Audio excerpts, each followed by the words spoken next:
Hello everyone, welcome to Comics for Casuals, a very different version of Comics for Casuals I'm testing out here today. It's called Comics for Casuals Recommends, and that is very much a working title. If I can come up with something better, it will be that.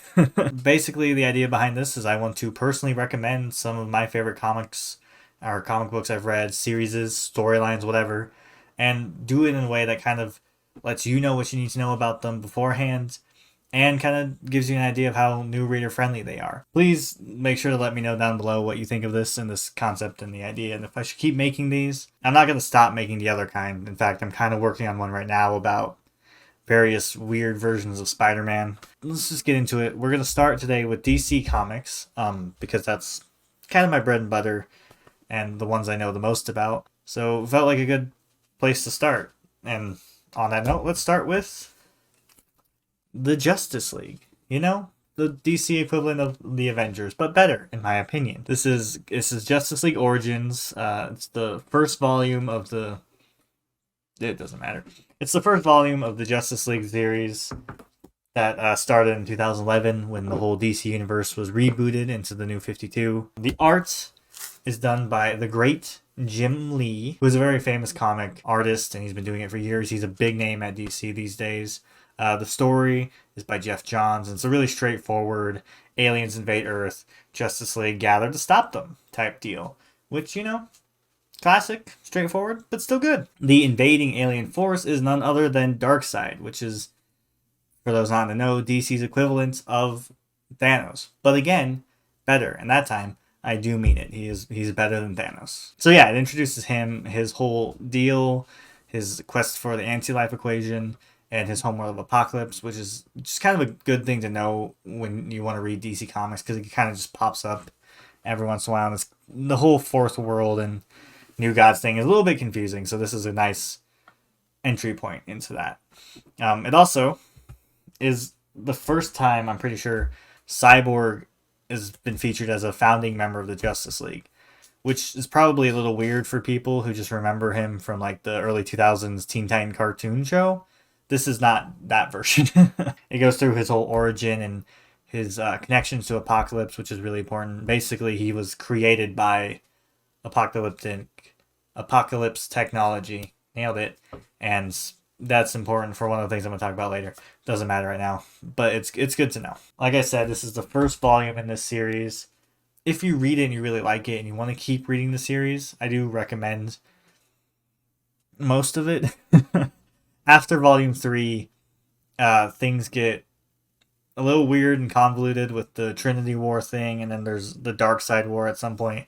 That's a whole mess. I would avoid those if you don't really know the characters or whatever, and because you not only does it get weird, but it also involves crossover with other books, and it's just ignore it. Read the first 3 volumes. Those are the most straightforward and simple ones.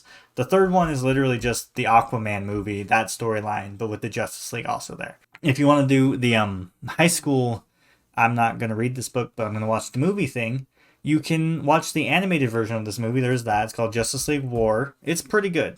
For some reason, they swap out Aquaman with Shazam for I don't know why, but they did. So hey, it's pretty good though if you want to check it out. I do recommend that too. So yeah, that's that one. Let's move on to number 2. This is where it gets exciting. Now we're going to be talking about DCeased. Get it? DCeased. It's like the word deceased. This is DC, but zombies, really. And that's great. Simple premise, awesome execution. It very heavily, well, at least in the beginning, features Darkseid and Cyborg, so I would recommend reading this first. This will give you a lot of information that'll kind of make understanding this a little easier. If you don't want to read this and you just go straight into this, it's not that complicated. You'll get it. There's zombies. One of the reasons I recommend that, too, is the main cast of characters are going to be people you're mostly familiar with.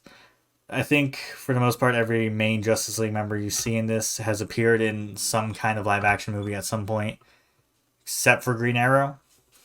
There was the TV show, but it's a fine version of the character, but it's not an accurate version of the character to the comics. talk about that some other day. But other than him, you've basically seen all these the main characters before. There is Superman and Lois Lane's son, John Kent, who has Superman's powers. So if you haven't heard of him, this is a good little introduction to that character. There's also Damian Wayne, who is the fifth Robin, and Batman's son. That's important. Other than that, any characters you meet are really going to be on the fringe of the story. That being said, it is a good way to kind of introduce yourself to some different new versions of the characters. So yeah, I really recommend it for like that reason alone, but also the story is really cool.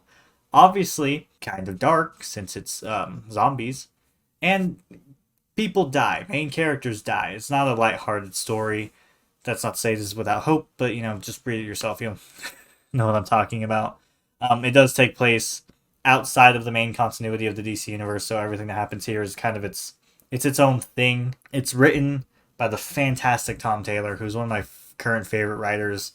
I love everything he's doing. He's currently writing the Nightwing main series, and it's the best Nightwing has been in years. Don't ever say the name Rick Grayson to me ever in life.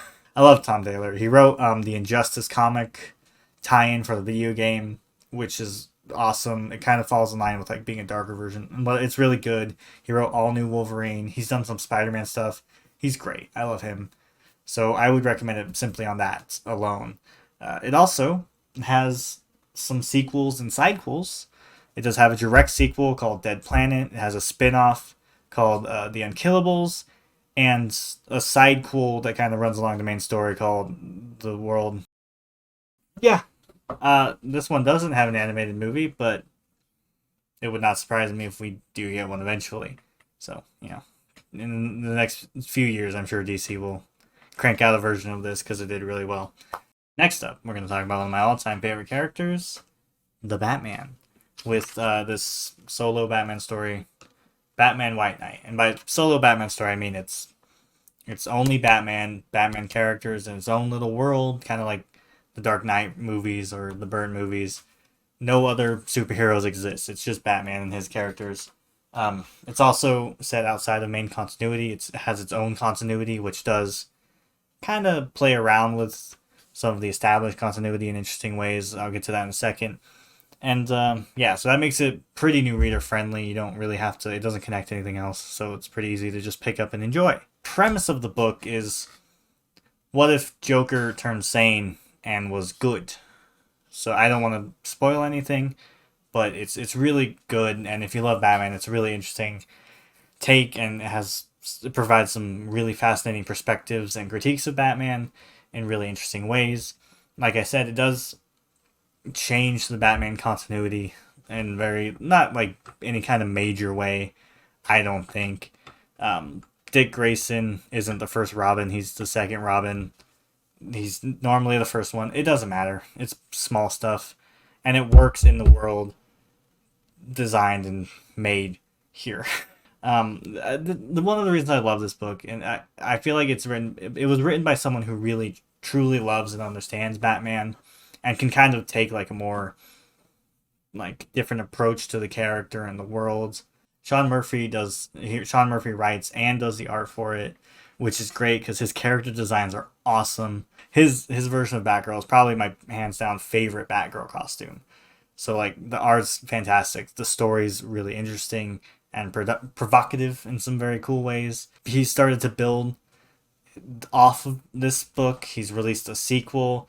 There's a spin-off that's also a sequel called it specifically focuses on this world's version of Harley Quinn, and also it's a really good version of Harley Quinn. It's just really good. If you love Batman, I think you should at least give this a read just to kind of see how he plays with the character. It's good. I don't know if any of this made sense. It's hard for me to talk about why I love this so much. Out of all the ones we've talked about so far, this is the one I want to see an animated movie for the most. So DC, make it happen now, please and thank you. All right, so last but not least, we're doing kind of a weird, kind of a fun one. We're gonna talk about what if you've heard of Scooby Doo, right? What if Scooby Doo, but the apocalypse, right? I should just put images of the cover on the screen because it doesn't really show on the camera. It's called Scooby Apocalypse, and that's what it is. The premise is that not the whole world, most of the world has been turned into horrific monsters, kind of zombie apocalypse style, and Scooby and the gang are the only people left, supposedly, at least at first. And so it's a very different take. It's a very kind of weird take. But it's awesome. I love it just for the premise alone. And like the book itself is still really good outside of just being a weird, wild premise. It's part of this thing DC did with Hanna-Barbera where they basically took Hanna-Barbera cartoons and made comics out of them, kind of modernized them, made them a little edgier. They also did the Flintstones and the Jetsons, so you can check those out too. I haven't read them. Can't speak to their quality.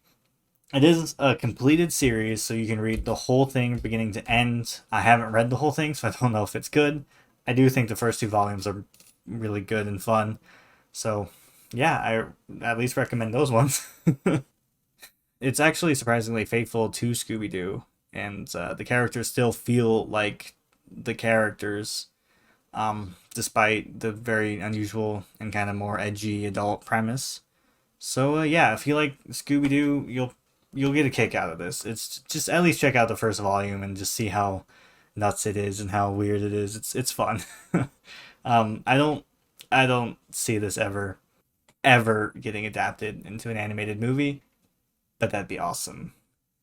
Dude, maybe a live action. Maybe this is the future of Scooby-Doo live action. You ever thought about that, DC Warner Bros? Get on it. Okay, all right. So yeah, this has been Comics for Casuals recommends. Oh, I should probably mention real quick. All of these comics I talked about here today are free. Not free. They're all on DC Infinities, which is like a DC subscription service that gives you access to thousands of comics. Not sponsored, by the way. I just DC fan. I love DC Infinities. Sue me. You can get a 7-day free trial. Just kind of burn through them. And if you do read them, let me know what you think down below. I'd love to hear other people's opinions on them. Yeah, so thanks for watching this. I hope you liked it. It's obviously different from the normal Comics for Casuals. We'll kind of learn and grow with it as I continue, if I continue. If you have any ideas or you just want to tell me what you think of it or talk about some of the stuff I talked about today, do so down in the comments. I'm so bad at outros, I apologize. Just comment down below, leave a like, and do subscribe if you're interested, if you want to see more of this. We do video games on this channel as well. I'm trying to do more comic-oriented stuff. We'll see how that goes. This is obviously a step in that direction. So yeah, thanks for watching, and I will see you in the next video.